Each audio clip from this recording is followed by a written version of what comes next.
본능을 힘입어 아버지여 승리하는 그 삶이 오늘도 우리 모두의 삶이 될 수 있도록, 그래서 우리 영혼 깊이 하나님을 경험하며 하나님을 찬양하며 아버지여 영의 새 사람으로 하나님을 경배하는 우리들 될 수 있도록 도와주옵소서.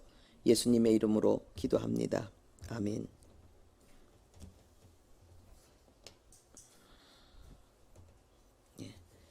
하나님 말씀 보겠습니다. 룻기 2장입니다.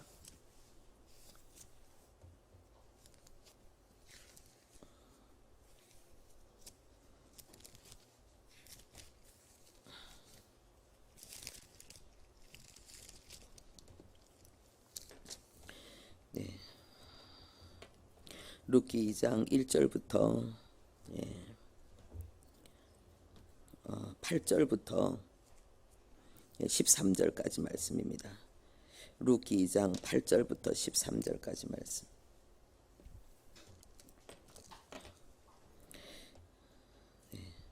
우리 함께 합독하겠습니다. 보아스가 룻에게 이르되 내 딸아 들으라. 이삭을 주우러 다른 밭으로 가지 말며 여기서 떠나지 말고 나의 소녀들과 함께 있으라. 그들이 베는 밭을 보고 그들을 따르라. 내가 그 소년들에게 명령하여 너를 건드리지 말라 하였느니라. 목이 마르거든 그릇에 가서 소년들이 길어온 것을 마실지니라 하는지라. 룻이 엎드려 얼굴을 땅에 대고 절하며 그에게 이르되 나는 이방 여인이거늘 당신이 어찌하여 내게 은혜를 베푸시며 나를 돌보시나이까 하니, 보아스가 그에게 대답하여 이르되 내 남편이 죽은 후로 네가 시어머니에게 행한 모든 것과 내 부모와 고국을 떠나 전에 알지 못하던 백성에게로 온 일이 내게 분명히 알려졌느니라. 여호와께서 네가 행한 일에 보답하시기를 원하며 이스라엘의 하나님 여호와께서 그의 날개 아래에 보호를 받으러 온 네게 온전한 상 주시기를 원하노라 하는지라. 룻이 이르되 내 주여 내가 당신께 은혜 입기를 원하나이다. 나는 당신의 하녀 중에 하나와도 같지 못하오나 당신이 이 하녀를 위로하시고 마음을 기쁘게 하는 말씀을 하셨나이다 하니라. 아멘. 네, 오늘 말씀의 제목은 성도의 대화입니다. 성도의 대화. 말은 그 사람의 마음속에 있는 것들을 표현하고 전달하는 도구입니다.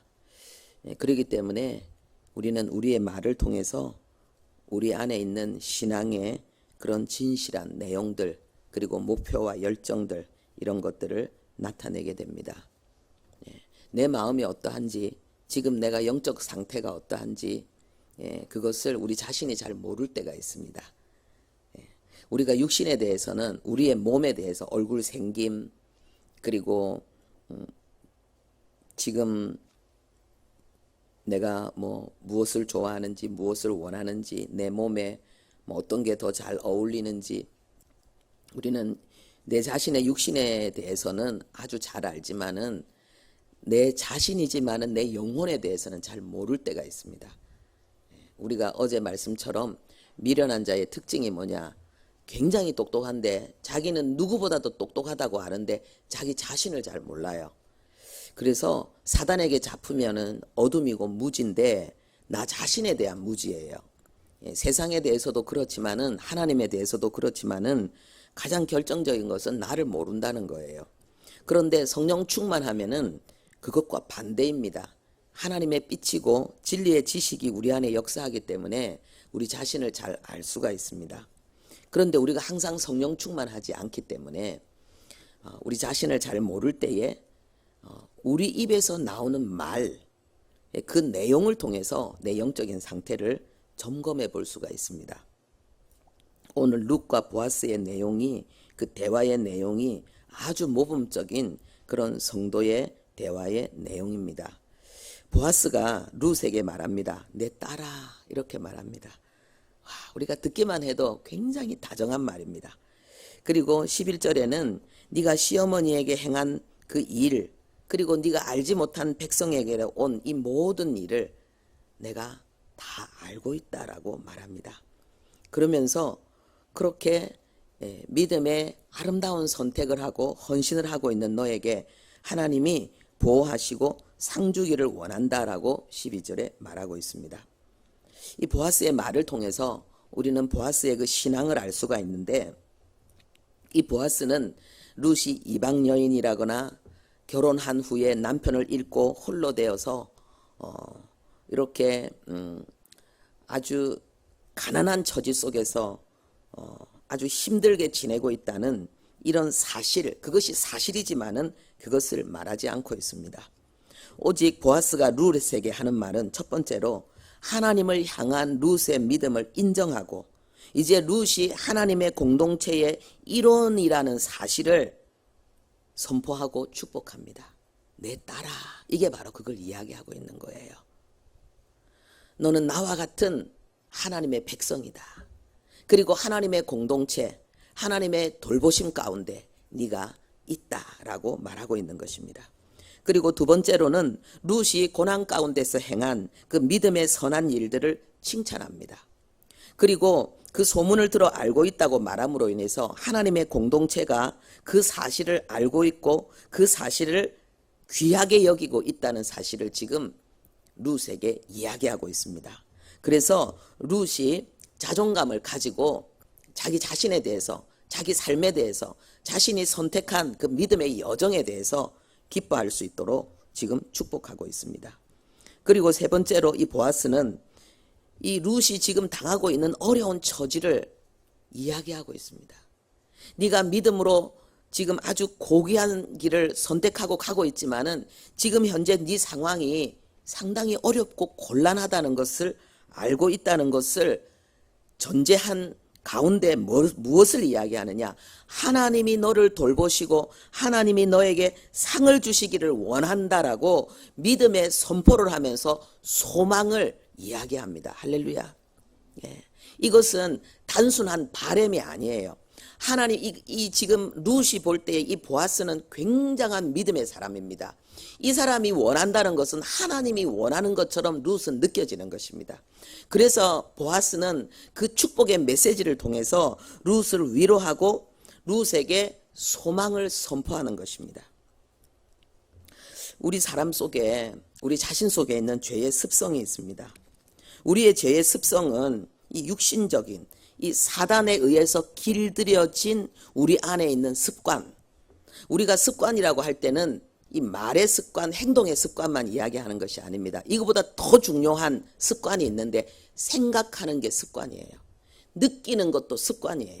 기분과 감정도 습관에 의해서 즉흥적으로 나오는 것이지, 그것이 정말 우리의 이성과 양심을 통해서 정확하게 우리 안에 그것이 분석되어지고 그래서 이해하고 납득하고 선택한 바른 행동으로 우리가 생각하고 느끼고 그렇게 하지 않습니다. 일반적으로 우리가 할 때는요, 평소 때 습관대로 생각하는 거예요. 그런데 우리는 오랜 세월 동안 사단에 의해서, 마귀에 의해서 길들여진 죄의 습관이 있습니다. 그래서 우리의 마음속에 있는 그 죄의 습성은 뭐냐? 항상 사람을 볼 때 먼저 부정적인 면을 먼저 보는 그런 습관이 있습니다. 그리고 사람의 그 불행을 먼저 보는 그런 습관이 있습니다. 불행에 대해서, 아픔에 대해서, 실패에 대해서, 좌절에 대해서 굉장히 주목하는 거예요. 그리고 그 사람의 장점보다도 그 사람의 단점을 먼저 주목하고, 그리고 하나님이 주신 은혜보다도 하나님께서 행하시는 그 놀라운 역사보다도 그 어둠의 역사에 대해서도 주목을 하게 됩니다. 그리고 뭡니까? 부정적인 걸 생각하게 되고 부정적인 것을 상상하게 되고, 그러면서 염려하고 두려워하고 공포감을 느끼고, 내 안에 있는 그 상대방의 그 어떠함이 아니라 내 안에 있는 부정적인 그런 어둠에 속한 그런 마귀적인 그런 육신적인 그런 생각들이 내 안에 충동으로 상대를 향해서 쏟아져 나갑니다. 왜냐하면 이것이 오랜 습관이고 이것이 오랜 우리의 그 마음의 내면의 모습인 것입니다. 그래서 우리가 성도로서 이제 사람을 대하고 성도로서 어떤 대화를 할 때에는 이런 육신적인 죄의 습성이 나가지 않도록 정신을 바짝 차리고 우리가 철저히 영에 속한 말, 믿음에 속한 말, 하나님의 은혜, 하나님의 역사를, 소망을 이야기하는 그런 대화를 하기 위해서 우리는 깨어 있어야 됩니다. 그래서 성령님과 연합된 성도, 그 마음은 항상 상대를 긍정적인 면을 바라보고, 그리고 하나님이 행하고 계시는 그 은총의 역사들을 주목하고, 그리고 믿음을 선포하고, 그러므로 인해서 상대를 위로하고 축복합니다. 성령 충만한 언어의 모습입니다. 그리고 룻도 이 보아스의 말을 받아서 말을 하게 되는데 10절에 보면은 나는 이방 여인입니다. 이렇게 말합니다. 그리고 13절에는 나는 당신의 하녀 중 하나보다 못합니다. 이야, 이거는 뭐 정말 룻이 얼마나 자기 자신을 부족하고 약한 사람으로 지금 고백하고 있는지. 아주 겸손의 극치를 나타내고 있습니다. 그러면서 너무나 아름다운 말을 합니다. 13절에 내 주여 내가 당신께 은혜 있기를 원합니다. 자존심이 강한 사람은 절대로 이런 말 못하죠. 자존심과 수치심에 사로잡힌 영혼은요, 주는 거는 잘하는데 받는 건 잘 못해요. 왜 그렇습니까? 주는 거는 자기의 의가 될 수 있어요. 그런데 받는 거는 거기에 대해서 굉장히 자기 자신에 대한 부족한 부정적인 그런 마음들을 가지게 되는 거예요. 그런데 지금 이 룻은 보아스에게 내가 당신에게 은혜 있기를 원합니다. 여러분, 보아스가 이 말을 들었을 때 얼마나 룻이 사랑스러웠을까요? 또 우리가 하나님께 하나님, 내가 하나님의 은혜 있기를 원합니다. 이렇게 기도할 때에 하나님이 그 기도하는 우리의 영혼을 얼마나 사랑스럽게 보실까요? 그래서 우리가 육신적인 눈으로 생각하는 그런 인생과 하나님의 관점에서 보는 인생이 완전 다른 거예요. 육신적인 그런 관점에서 볼 때 뭐 당당하고 뭐 잘 해내고 사람들에게 막 도움도 주고 이런 것들이 되게 멋있어 보이죠. 그런데 그 영혼 속에 들어있는 교만, 거만, 자만, 자기의, 나는 이렇게 할 수 있다. 그러면서 그렇게 행하지 못하는 사람에 대한 멸시, 천대, 학대. 하나님은 외모를 보지 않고 하나님은 마음을 보십니다. 사단은 끊임없이 마음이 아니라 겉의 행동으로 하나님의 그 마음, 하나님의 평가, 이거를 놓치게 만드는 거예요. 그래서 우리가 믿음으로 산다는 것은 하나님을 의식하고 산다는 거예요. 하나님이 지금 나를 어떻게 보실까? 하나님이 나를 어떻게 느끼실까?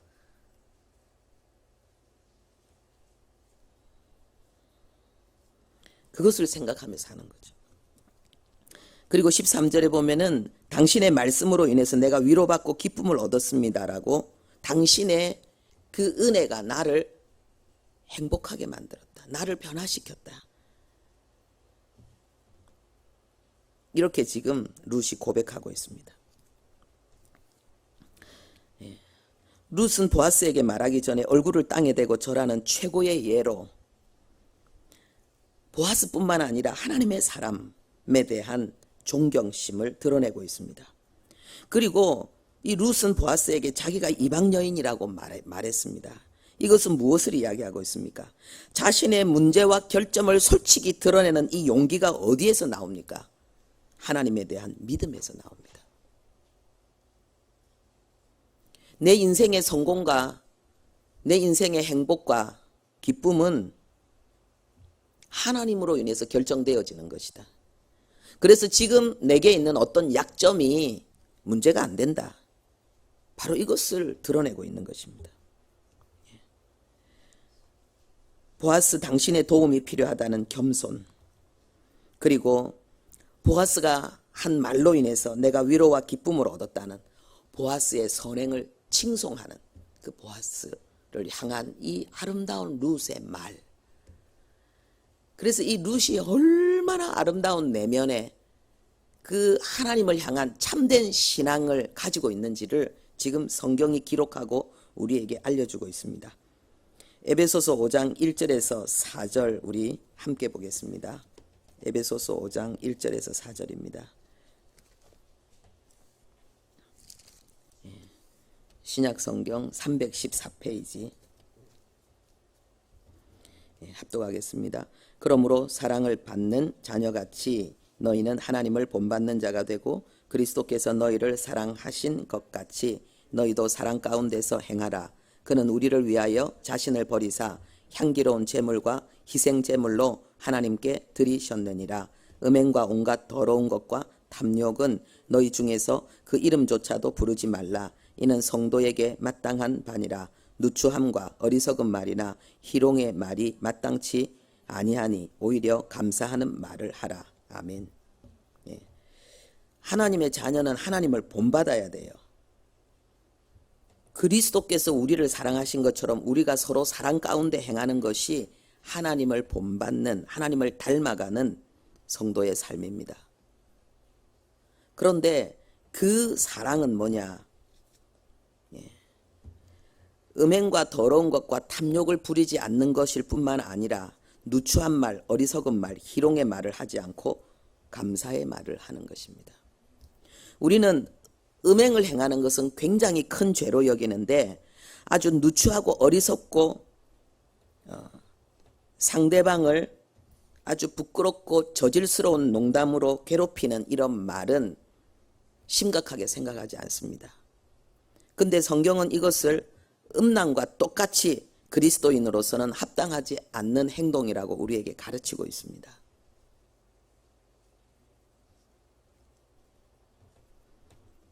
그리스도인의 특징은 감사하는 자가 되어야 된다. 하나님께 감사하고 상대방에 대해서도 상대방의 선행으로 인해서 내 영혼이 얼마나 유익을 얻었는지를 감사하는 것. 이것이 성도가 해야 될 언어라고 이야기하고 있습니다. 여러분, 우리가 이런 언어 생활을 하기 위해서는 인생의 목적을 정확하게 우리는 주목해야 됩니다. 인생의 목적은 영혼 구원입니다. 잘 사는 게 아니에요. 잘 먹고 잘 사는 게 아니에요. 영혼 구원이에요. 우리가 가족에 대해서, 교우에 대해서 진심으로 감사해야 될 이유는 뭐냐? 하나님을 향하는 마음이에요. 하나님을 향하는 마음. 그 마음만 있다면 다른 거는 전부 예스 오케이 해야 돼요. 왜냐하면 이것이 가장 위대한 일이기 때문에, 이것이 가장 큰 일이기 때문에 다른 건 다 괜찮다고 말할 수 있어야 돼요. 그것이 믿음이에요. 그것이 사랑입니다. 그 믿음과 소망, 사랑 가운데 하나님은 역사하는 것입니다. 아버지 감사합니다. 우리가 얼마나 세상에 속한 자, 세속적인 그러한 가치관으로, 그런 언행으로 길들여져 있는지요. 눈에 보이는 현상으로 우리가 얼마나 하나님 아버지여 행동하는 자인지요.